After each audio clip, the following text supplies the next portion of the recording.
last bus came on a rainy night when the town's clocks forgot to tick. I waited under a weak streetlight with a small bag and a heart that felt heavier than the weather.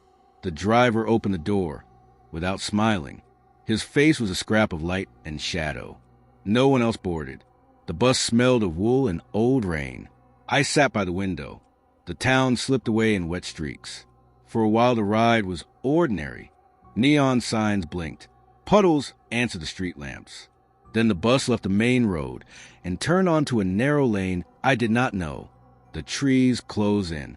Branches tapped the roof like slow fingers. The heater hummed and the windows fogged with my breath. I wanted to get off.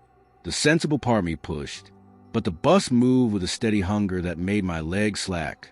The driver hummed a tune I did not know.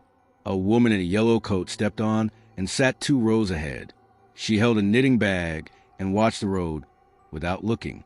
Her smile was thin as torn paper. "Long night," she said, in a voice like distant rain. She told small stories about a bell that rings when people leave and cannot find their way back. I felt a prickle along my arms. We passed a town that seemed empty. Windows glowed, but no one moved inside.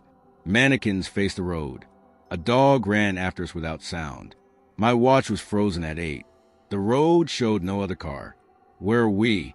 I asked. The driver did not answer. Later he said, "This route finds what it must." His eyes were dark wells. The woman in yellow looked back and nodded as if to a secret. At the next stop, a small figure climbed aboard. It carried a suitcase and wore old shoes. When it sat, I felt a strange recognition. The newcomer opened a locket. Inside was a photo of a child with my face. The picture smelled faintly of grass. The stranger asked, "Do you remember?" The words slid like ice. I tried to pull days from before. Faces blurred. Names slipped.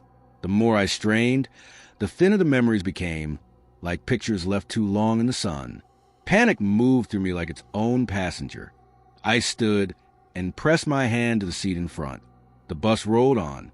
The woman in yellow said softly, "Some rides take what was lost."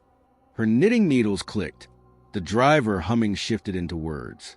He spoke of a road that opens to the unremembered. "If you miss the turn, you will not return," he said. The floor seemed to tilt under me. Rain hammered the windows. Lights inside dimmed. Shadows slid along the aisle like slow animals. In the mirror, the driver's face looked older. His eyes were deep and hollow. I thought of my apartment, of a key on a nail, of a kettle left on. The images wavered like reflections on water. We stopped at a house with one light. The driver said, "This is your stop." The voice was a fact. I stepped down and the ground felt thin under my feet. The street was quiet, but the silence watched me. A woman opened the door. She looked like my mother in a way that made my throat tight.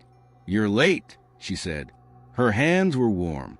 The room smelled of tea and apples. On the table lay a locket. I reached and my fingers shook. When I woke, I was on the bench at the first stop.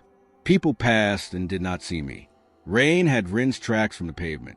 My bag sat damp at the edges. My watch read 8. The town looked ordinary in morning light. At home, the lock did not turn right away. The door opened to a room I could not place. A locket lay on the table. The photo inside showed me as a child, small and smiling. A name was scratched on the back in a hand that felt like mine and not mine. Memory had holes where things should have been. I asked a neighbor if I had been gone long. He blinked and said I had only stepped out. My mother's voice on the phone was not the one I expected. Gaps sat between events like missing pages. At night, I sometimes hear a distant hum of an engine. It arrives like a heartbeat on the floor. I imagine the bus on fog lanes, its driver waiting with worn hands on the wheel. Maybe it takes the people who forget. Maybe it gathers moments and stitches them into a long road. I keep the locket beneath my pillow. It is cool and heavy. One rainy evening, I saw the bus at the street's end. It sat with doors open and lights warm. Inside, shadows moved slowly. The driver looked up and for the first time he smiled. His smile was small and patient. I did not board. I stood on the curb and watched it pull away into the rain. It left no tracks. The trees at the road's edge bent inward as if to listen. When the last bus leaves, I learn remembering is a kind of courage. To hold the map of your life plank by plank is to resist the quiet hunger of roads without names. If you ever find the last bus waiting when the rain presses the city to its knees, look at the faces inside. If a locket is passed to you with your picture, hold it and count the things you remember. Say them aloud. Name the people who love you. Speak the color of afternoon. The bus listens. Sometimes words are the key. Now I speak them loud when dusk comes. I list names and places and songs.